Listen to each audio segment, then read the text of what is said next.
just some coverage recognitions from both sides of the ball. Again, I told you I was going to talk defense as much as I'm going to talk offense. But identifying coverages from top down, that's the first thing you teach your quarterback, is you want him to look top down. Is middle of field open or closed? That's the first thing he's got to see. Is it open or closed? So he lines up, he goes through all, and we're trying to do all this at a very fast pace now. So he's got to identify, is the middle of field open or closed? So I got to find the free safety, and where is the free? If the free's outside the hash, I got to eye the strong safety. Where is the strong? Is he on the hash, outside the hash? If there's too high look, that's considered middle field open. All right. If the free is in the middle of the field, and that means the strong safety's probably coming down, they're probably going to be bumping some type of pressure, possibly a man-free look, then middle of field is closed. So again, his reads now, if middle field's open, I know I got to attack it in this way. If middle field's closed, I got to attack this way. So one safety, two safety, depth and alignment's key. Usually if they're off the hash, they're going to stay off the hash. If they're on the hash, looking at body demeanor. We talk to our safeties all the time. I actually spent a lot of time with them this spring in some meetings, and some of our guys, again, they don't understand what a quarterback looks at. They have no clue on that.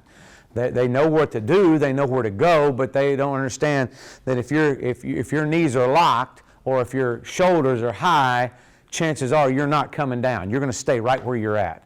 But we want to be the same guy every day. We talk about that all the time, and everything we do, be the same guy every day. So if your alignment needs to, whether you're coming down, whether you're rolling in the middle of the field, we want you to bend at the knees, the hips, eyes up, shoulders back, so you can see what's going on. But this needs to be your look if you're staying here, or if you're coming down for pressure, or if you're rolling to the middle of the field. I don't need to see another staggered stance.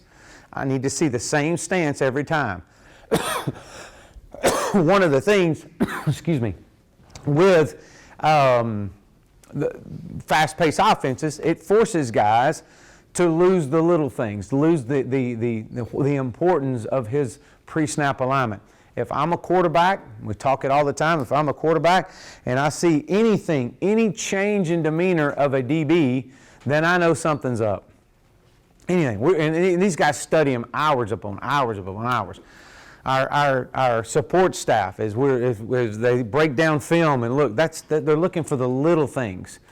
Is his head down? Is his hands on his thighs, or is his hands hanging loose? When they're on his thighs, that means he's staying or he's going into back pedal. If he's hanging loose, then there's probably a chance he's going to be coming down. Little things like that. It's a different stagger of a stance. So that's really the same way with corners. Depth and alignment's critical. Is he inside? Is he outside? Is he head up? What constitutes man? Where's his eyes? If it's corner pressure, if someone brings a corner blitz, you'll hear us call cat. That's nothing more than a corner blitz off the edge. It's a cat blitz. The different things. How does he align? Is he peeking inside? If a wide receiver sees guys peeking inside, then now, hey, we got to alert someone that possible pressure is coming. The adjusters are the outside backers. You'll hear us talk about that all the time. Where are the adjusters at? They're the ones that leverage on the receivers. They're either inside, outside. They'll dictate whether it's cover 2 or cover 4 according to the responsibilities of these guys. So this is how we teach these guys in coverage recognition from both offense and defense side of the ball. Go ahead. We'll show you a few of these right here. This is cover 0, straight 0. You can see where everybody's eyes are. You got your quarterback. Hey, look, is middle field open or closed here? It's open because there's nobody back there. So here's what we tell them at that point right there, man, look, we got some problems. That ball's got to come out. And, this kid's mom's in the stands going, he's got to throw that ball because I can count. I may not know much about football, but I know they got more than we got to block. That ball's got to come out. We got to have a hot built in somewhere, or he's fixing to get hit. So cover 0, you can see, again, look at the body stance. These guys are taught right now, hey, look, I know I have no safety help over the top. I can't get beat deep. And, okay, go ahead. This is just a quick clip here of it. You can kind of see how they adjust to it.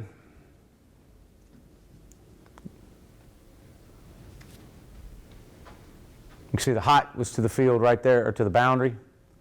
The ball's in the middle field. Hot's to the left. So the ball should have came here on a hot. There's your hot built in. So as a quarterback, you got to know where your hot is. Okay, all right. And we had an out cut there as well. All right, go ahead. Cover one. Cover one is nothing more than, you'll hear it also called as man free. So everybody's got a man, and they have middle of field is closed. So we know it's one. And so now you got to get to your man answers. Same type of thing. We know pressure's coming, but we know if we keep a back in, we should have enough to pick them up. Okay, that's considered cover one to us. All right. Go ahead, Coach. We'll just keep rolling this. We're probably taking too long. But cover two now. Again, same thing. What are the responsibilities in cover two? Cover two now, these become your flat players. Your outside guys become your flat players. You see the alignment of your safety, middle field open or closed. What do you think? It's open. That's right. There's two safeties back. They're off the hash. Chances are they're going to stay off the hash. So where do you want to attack this? If y'all were going to scheme this, where would you want to attack? In the middle of the field. You want to run the football. You see a lot of people that run cover two. We get a lot of 0 and 1 in this league, but you see some people that run cover two. Your cover two is you give up something on each one of your coverage. You give up a lot in the run game in cover two. So you really either want to attack in the middle or run the football in this. But here's becomes your flat defenders. There and there, they become your deep half players. You see a guy dropping here. He very well could sink to the middle. If he sinks to the middle, that's called Tampa 2. You'll see a Tampa 2 look at that point. They're trying to take a backer and drop him to the middle of the uprights, and it's turn and sprint at that point. Okay, this formation to us is 2 by 2, so you're balanced. Pretty much at that point, they would call the strength to the back or to the field, but that's cover 2. So we'll see some of that. Tampa 2 is usually in third and long coverages. You see a lot of that. You see some of that in this league, quite a bit, matter of fact, in third and long, because you just don't want to get beat. Give anything up underneath, don't get beat deep. And that's what we tell our guys as well. So one thing, let me add this. When you have two defensive linemen that are lined up in both three techniques, sometimes people call it a split. They're in a split look. Okay, all right. All right. Cover 3. All right. Now the difference, it's middle field's closed. Your flat players become your inside guys. So here become your flat players. All right. These become your deep third players. You can definitely tell the difference between cover 1 and cover 3. Cover 1, those guys, their eyes, their demeanor was more on the wide receiver. They were more here. They knew that I couldn't get beat deep, but also if I did, I had help behind me. Okay? Here, we're in cover 3. I'm going to try to make it look like cover 1 as much as I can, but I know on snap, I can't get beat deep. I got to be bailing out of this thing because my flat players are coming. Your flat players become your inside guys. These become some of your curl flat guys. So again, you can see that. That would be, you can see there, that's and you can look, they got one of their backers walked up on the line. They're an odd look. Okay, go ahead, Coach. Same thing. Cover 4 is quarters. So now you're going to have 4 defenders back covering a quarter of the field. So each one has their quarter of the field. And the safety players are still run support guys. So you'll see some teams that'll play a lot of quarters, but really when you look at it, it's a matchup man. That's what it is. You can call it quarters all you want, but if that inside receiver gets to a depth of about 8 to 10 yards, it turns into man coverage. And so that's what you've got to find out. But these guys are heavy on their feet because they are run support players. They have to support in the run in quarters coverage. The moment that those guys start pushing deep, and once they get to a point of no return, those safeties now become into matchup look. It's a man look at that point. So their eyes are into the backfield a lot. They'll eye to the backfield. They'll check. They'll eye the tackles. If you're wide safety, you'll eye that tackle. If that tackle pops high hat, he knows it's pass. I got to get my eye on number 2 and find out what I'm doing. If that tackle pulls, that tackle has low hat down, then now my eyes got to get in the backfield and I got to be able to run support. Go ahead. 42. Anybody know? Take a guess what 42 is? 4 to the field and 2 to the boundary. So they're playing quarters to the field and cover 2 to the boundary. Some call it cover 6, some call it quarter halves, some call it 42. It's all in the lingo of it. And so in this case here, we're calling it 42. That's telling the first digit is the field. So as the quarterback is studying film, he sees the first digit. Hey, look, I'm going to look at all cover 42. Well, that means it's 4, cover 4 to the field, 2 to the boundary. And that's what you're seeing there. So you're seeing a combination of 2 coverages. If you saw 24, which we really don't, that would tell him, hey, to the field it was cover 2, to the boundary was quarters. If it was 41, if it was in a double formation, say it was 3 by 1, and it was cover 41. It would be cover 4 to the field and what to the boundary? Cover 1 to the boundary. Yeah. So that's just, again, just some lingo and how we communicate. Okay, go ahead. Just personnel groupings, things that I got about 10 minutes here, but things that you want to hear, that we hear, and maybe you know, but you don't know exactly what it all meant. We'll always categorize our personnel groups by saying how many running backs and how many tight ends are on the field. Same way with defense. They want to know, and you see some of these guys on Saturdays and Friday nights and Sundays, they'll hold cards up. Defenses will hold cards up, and it'll say 12. It'll say 21. It'll say 10. It'll say 11. Okay, all they're doing is they're identifying what the personnel groupings are on the field. And the reason being is because a lot of that is how does defenses sub? So for example, if you see 10 held up, or you hear someone on the sidelines going, hey, they're in 10 personnel, that's 1 running back and no tight ends. Okay, so if you saw 1 running back and no tight ends, would you want to be in your base defense with a true Sam backer in there? Would you want to? I hope you are. We're going to put a lot of points on you.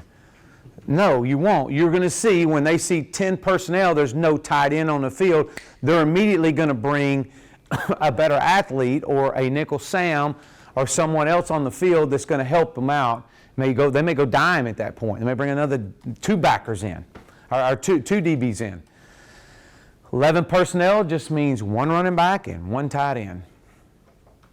Okay? That's our base personnel. We'll base out of 11. We'll be in a lot, but we're based out of 11. 1 back, 1 running back, 1 tight end. And our tight ends all over the place. 12 personnel. 12 is 1 running back and 2 tight ends. You'll see us in a lot of 12 personnel. Okay? 20 personnel is 2 running backs, no tight ends. 21 personnel is 2 running backs and 1 tight end. And so, again, that's the way both offensively and defensively we communicate to our players. And so they understand that. A lot of our substitution packages occur off of those numbers. That usually comes from the box. So it's important to have GAs and coaches up in the box that are immediately watching sidelines and seeing what kind of personnel grouping offensively is coming on the field. They're communicating down to Chief, hey, they're going 21, 21, 21.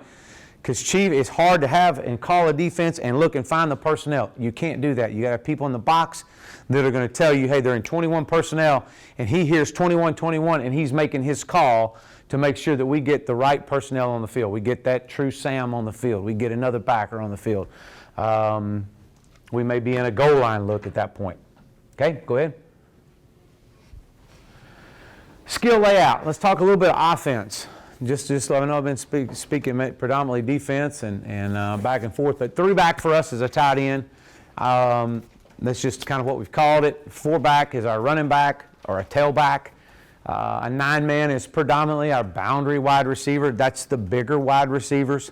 You're going to see a lot of man-to-man, a lot of field rotation, any pressure to the field. You see a lot of one-on-one opportunities to the boundary. Cortland Sutton was a 9-man for us this past year. DeAndre Hopkins was a 9-man for us. Mike Williams was a 9-man for us. Martavius Bryant, a 9-man. They're the bigger bodied wide receivers that present the one-on-one matchups to corners to where they're having to use their body as their leverage points, because you're going to get some one-on-one matchups. The 5-man is predominantly a slot wide receiver. Does not always have to be slot. We want this guy to be a bigger bodied receiver.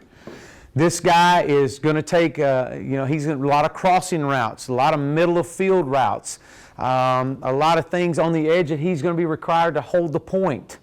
What I mean by that is we're trying to get the ball outside of him. He's got to hold that point on maybe that nickel Sam or that Mike Backer.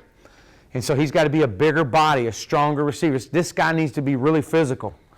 Okay, does not mean he can't play outside, because he can in some of our different formations. But predominantly, you will see him, and a lot of times he's on the line.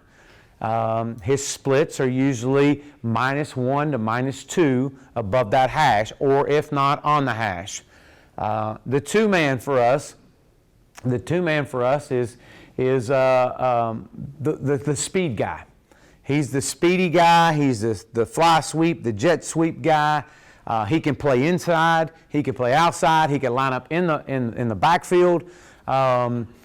He's all over the place. He can play the field. He can play the boundary. But he's a mismatch. Try to create mismatch. Okay. Trey Quinn this past year for us was the 2-man.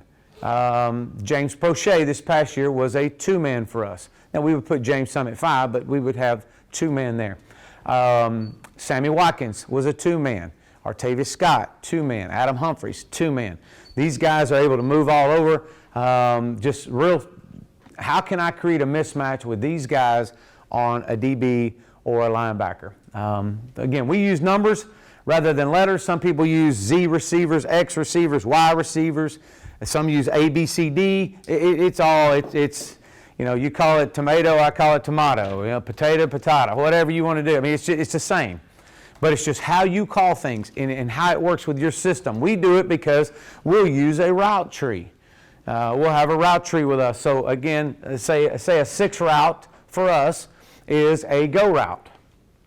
And if I want 36 called, and that would be the call, 36, or 56, or 21, a 1 is a hitch, a 2 is a slant. If I call 22, then I know that the 2-man is running a slant. So and everybody knows from meetings and practice that if you got 22 called, everybody else has to understand what is your complement off a slant route. What's my complement off a vertical route? If I call 36, that's the 3-back on a go route, wherever your alignment was by formation, whether you're inside or outside, wherever it is, you're on a go route. Now, what's everybody else's complement off of a 6 route? So, and that's just the coaching part of it. I can't tell you those secrets. All right, the 100 series means that it's 5-man protection. It's 5-man protection, and basically what we're saying right there that we're telling these guys, if I call 136, that's telling our quarterback that, hey, look, I know I've got probably an empty look, or the back's going to leave me, and I know that I can only block 5 here. If they bring 1 extra, I gotta get the ball out. So 136 is that's what he would call it. Step and go 136, boom, here he goes. Okay? All right. Just real quick here in the last couple minutes. Is this it? This and the counter? Is that it? Is that all we got left? This is just our base run. Everybody in the country runs a power. Everybody in the country runs a counter. But this is how we would communicate that. This to us would be stack formation. We call it stack right. Why? Because we're telling these guys to stack on the right side. We're telling our strength of our formation is to the right. That's telling those 2 receivers where we want you on the right side. If I called stack right opposite, where do you think that these guys would align? Stack right opposite. Where would they align? Opposite of the call. We're setting the strength and telling these guys to align opposite of the strength. This is the power. Our tight end is now off the line, or unattached, we would call it. And his responsibility is the end. We're going to double to the backside backer, to the minus point backer. We would point the mic. The plus point would be to the SAM. The minus point would be to the wheel. So if I'm teaching you as offensive lineman, say, hey, look, we're going to double to the minus point, to the -1. Well, who have they identified? Now, let's say that he changes the point and say they make some pressure moves, and here they come up, and the center repoints the SAM, then we would be doubling to the mic. It's all on where the center points the mic backer. Okay? We'll wrap the backside guard to the point backer. So in this case here, you're doubling to the backside, the minus point. You're singling up with the center. Your backside guard is now, and we call it a butt cheek pull. That means as you come out of this thing, we don't ever want you to open up. These guys are big. Once they get opened up, it's like turning an 18-wheeler around in a McDonald's parking lot. It takes them a little while to get them shoulders back straight. So we tell them to step and butt cheek. We want to step on your right butt cheek here, and keep your shoulders parallel down the hill, and we want you to bite daylight. The first sign of daylight, get in there. And you're wrapping for the point backer. Gap hinge with a backside tackle to keep the end from coming off on you. We want to make sure that he doesn't stem underneath us with that guard pulling. That's why we gap and then hinge it. So he's going to gap down to the B gap, hinge back out to the C gap. Sometimes we may not gap hinge. Sometimes we may read that end. It all depends on the call. And of course, we can have different answers out here on the edge. So that's our basic power. How many RPOs do you have? Do you have one on every ring play? Yeah, pretty much. Yeah, there's always an opportunity to get the ball out. And so that's a great question, but yes, we do. All right, next. We'll play it. So let's stop it right there, Will. What formation is this? It is formation is stack right, opposite, okay? The five man now, I'm with you. The 5-man is aligned. How would you tell him? Where's he aligned at, would you say, on that? The 5-man is your number 2 receiver here. There's him. His alignment is what? What would you say? +1 outside that hash. Okay? Where is the 2-man down here? His alignment is what? What would you say? Top of the numbers. Top of the numbers. Now, we're not going to split hairs here. So we're not going to come in here and go, hey, man, you need to widen out half a step. No, hey, look, get there.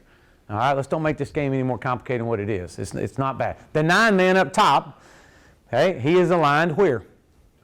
Top of the numbers. He's got to somehow get in there and dig that free safety out. That free safety is a bad boy at this level. All right, he's going to make some hits.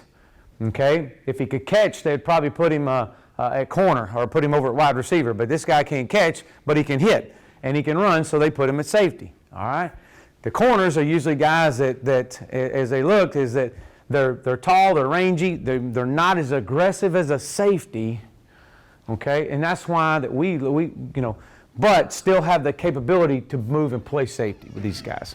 And so we like to, in our recruiting, we really want to recruit a lot of corners because we feel like they can move and play some safety for us at times.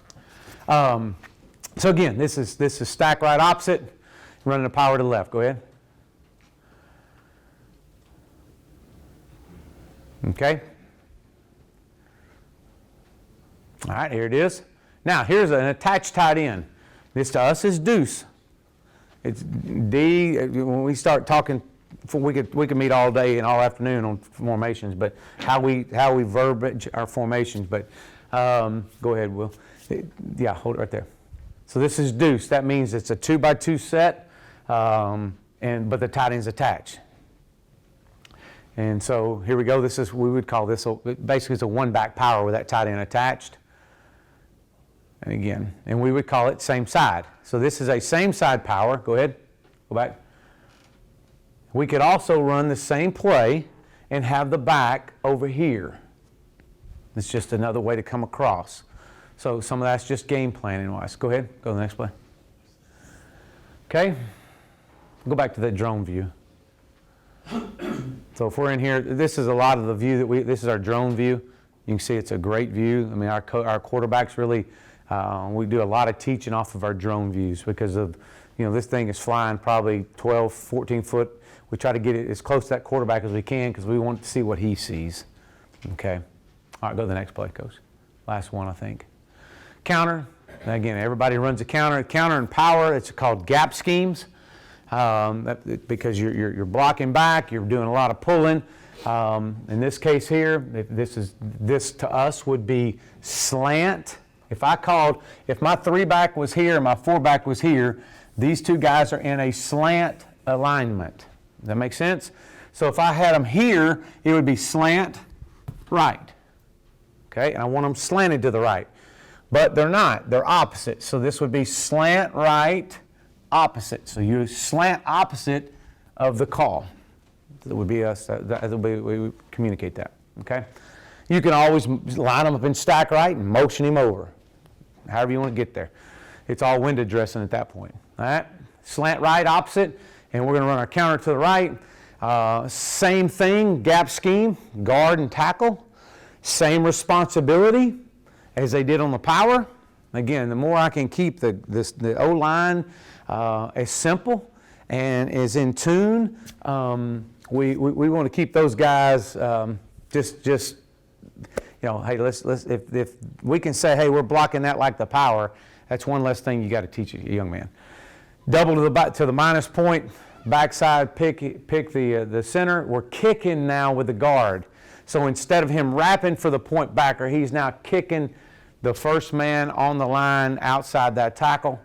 And then the 3-back is what we call a cruise technique. He'll cruise, and his job is to wrap for the point backer. Gap hinge on the backside, or unless you're going to read him. Okay, go ahead. You can see a couple of these. I think that's about it. Is that the drone? Okay, there we go. There you go. So again, it's all a numbers game. It's all it is. Okay, that safety fit outside and should have fit inside. Go ahead, you're good. You're good. Yeah.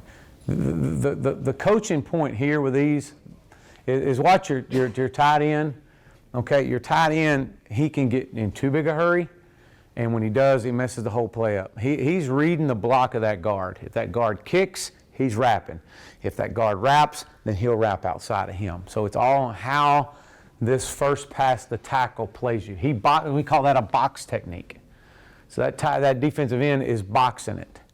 So that means we're on the inside leverage, inside number of that end, trying to kick, and now 18 is going to fit inside. You can see the wheel backer is now gap. He's not gap sound. He's outside his gap, and we should have a hat on that free safety is what we would call it. Hats for hats. Okay, go ahead. Is that it?